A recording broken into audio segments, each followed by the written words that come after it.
Good morning, students. Today we are going to learn in History Lesson 5 Architecture as Power, Forts and Sacred Places. Yes, architecture as a symbol of power. From the time of early civilizations, rulers have used architecture to demonstrate their power. They built massive monuments like palaces, temples, forts, mosques, and tombs. These monuments ensured that their names were not forgotten by later generations. By building structures of public utility like parks, tanks, and rest houses, the rulers hoped to win the loyalty and support of their subjects and thereby increase their power.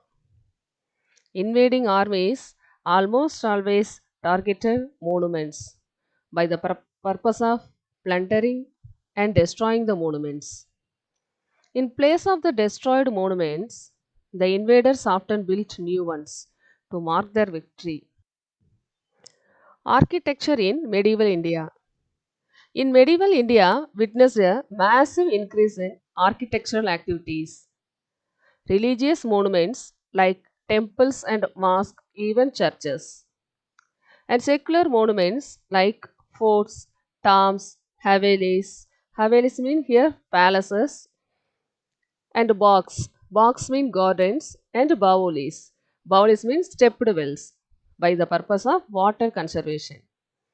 These were constructed for protection, shelter, or entertainment. Next, temple architecture. The three types of architecture also developed during the medieval period. Yes, rulers in India continued to build temples through the medieval period. The two distinct regional styles of temple architecture developed. Yes, the Nagara style of North India and the Dravida style of South India also developed during the medieval period. The Nagara and the Dravida styles came to be practiced in the Deccan and parts of central India known as the Vesara style. Next, common features of this style of temple. Most of these temples were built using large, precisely cut blocks of stones like sandstone, laterite, and granite. In Bengal, terracotta was also used. The walls, gateways, and the towers of these temples were richly carved with images of gods and goddesses and dancing girls, scenes from everyday life and from the epics like Ramayana, Mahabharata. Next, differences between the Nagara and Dravida style of architecture. The Nagara styles of architecture developed in northern India, while the Dravida style developed in southern India. Nagara temples had main tower called Shikara. Dravida temple tower was known as Vimana. The Nagara temples usually did not have temple tanks, while the Dravida temples were built around the temple tanks. Next, Indo Islamic architecture. A new style of architecture began to appear in India from around the 13th century onwards. Elements of pre Islamic architecture like decorative brackets, balconies, pillars, and profuse but exquisite carvings. The elements of Islamic architecture, such as the use of arches and domes, the semicircle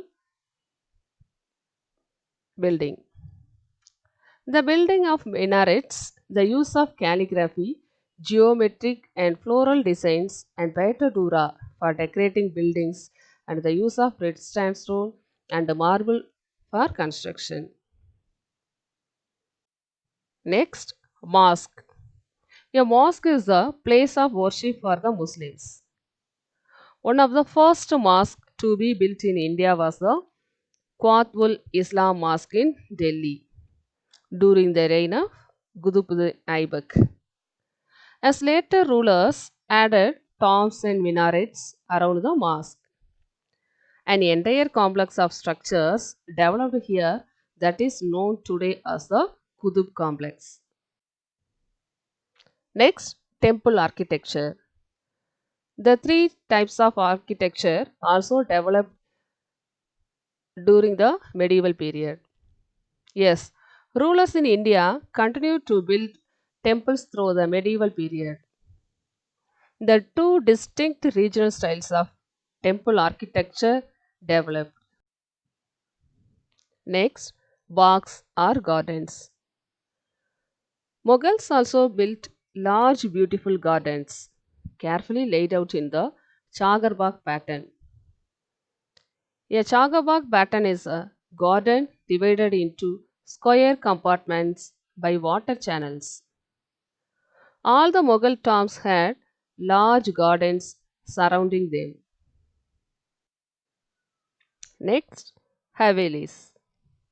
Havelis were palatial homes built by kings, nobles, and other wealthy people. The architecture of Havelis reflects Indian, Central Asian, and Persian styles. Some of features common to all Havelis include a large courtyard with a fountain in the center and hanging balconies intricately carved in stone. Next, we will discuss about Bavolis. Bavolis are step wells in which water is stored. They can be reached by descending a set of steps. Bavolis were constructed in India since ancient times in the more arid regions of the country. Under the Delhi Sultans and the Mughals, where several more Bavolis were built. Some of the more notable ones include Gandhaki Bavolis and Firozshah Kotla Bavoli. Next, we will see provincial architecture. Several stunning monuments were built in the regional kingdoms of India. They each evolved in a unique style which merged the local style with the Islamic style of architecture. Some of the important monuments are Adina Masjid in Pandua and the Golconda Fort and Charminar Fort in Hyderabad and Virupaksha Temple and Vitala Temple in Hampi. Okay, students, thank you.